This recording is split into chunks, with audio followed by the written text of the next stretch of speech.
Hi everyone, welcome back to another video from Gameplay Classic. In this tutorial, I'm going to show you how to log into Royal Match with Google account. To log into Royal Match with Google, first of all, open up your Royal Match application on your mobile device. Once in the home page, tap on the gear button at the top right.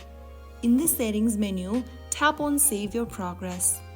You will then be able to see a list of sign-in options, that is, sign in with Facebook, Google, and Apple. To sign in with Google, tap on Sign in with Google option and click on Continue in the pop-up.